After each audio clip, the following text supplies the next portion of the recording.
Buenos días para todos, mi nombre es Jacqueline Michelle Colop Nolasco, carnet 16 18 6 19. Estudio el segundo año del PM en Pedagogía y Psicología y hablaremos un poquito sobre el tema del cerebro adolescente y el adolescente. Eh, es un tema demasiado extenso, así que voy a tratar de hablar de los puntos que a mí me parecieron demasiado interesantes, así que empecemos. Los cambios se dan a través del desarrollo neuronal y empiezan con unos caminitos que se llaman sinapsis. En la adolescencia, la corteza prefrontal, que es la parte de enfrente de un adolescente que se está terminando de desarrollar. Y esto hace que esos caminitos llamados sinapsis terminen de conectarse. Esto hace que el adolescente cometa muchos errores porque está aprendiendo, está formando estos caminitos de pensamiento para saber de nuevo qué es lo que está pasando de un punto A, que es una acción, al punto B, que es una consecuencia. Por eso, si los adolescentes cometen errores, tenemos que tener un poco de paciencia.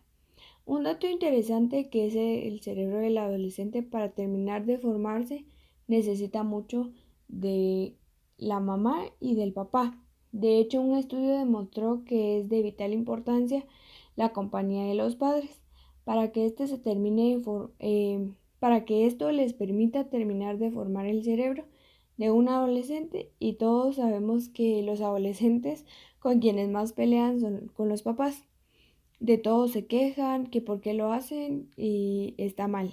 Y si no lo hacen, está mal. ¿Verdad? Les piden su espacio, muchas veces les dicen que se avergüenzan mucho.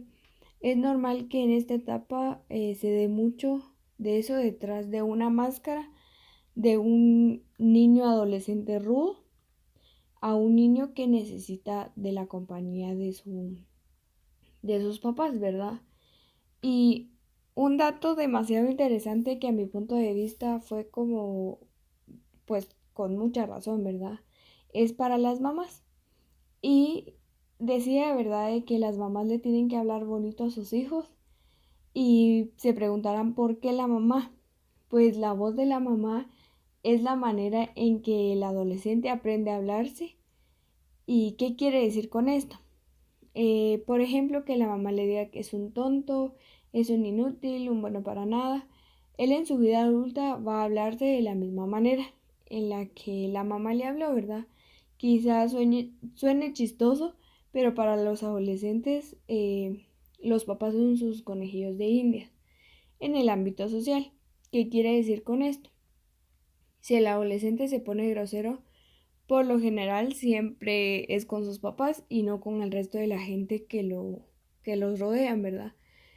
Los papás no tienen que tomárselo tan personal porque están midiendo las actitudes, la manera de conectarse, eh, la manera de contestar, la forma de ser.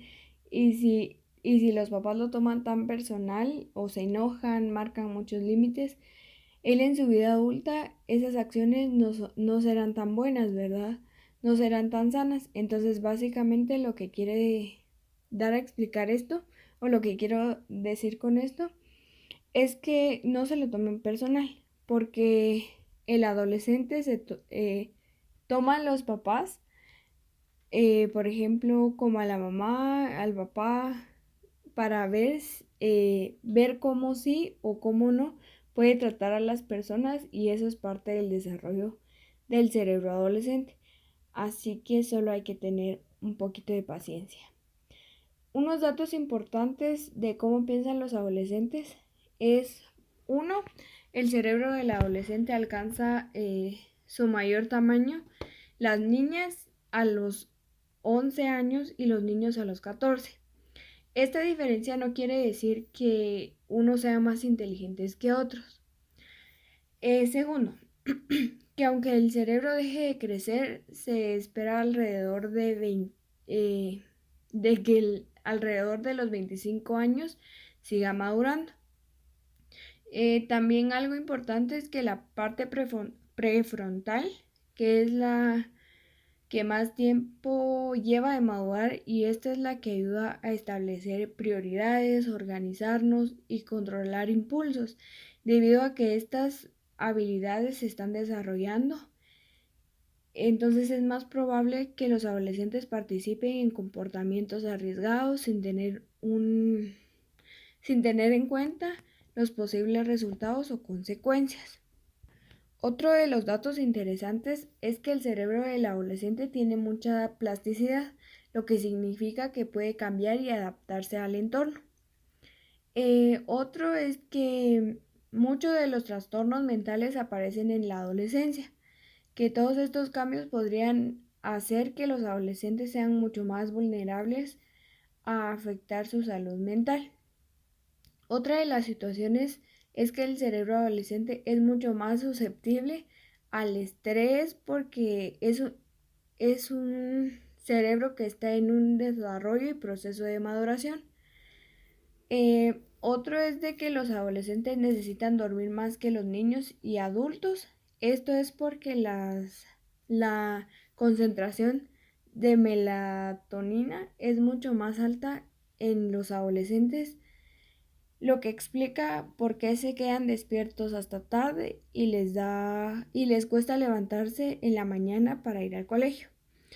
Es entonces que los adolescentes deben dormir de 9 a 10 horas aproximadamente.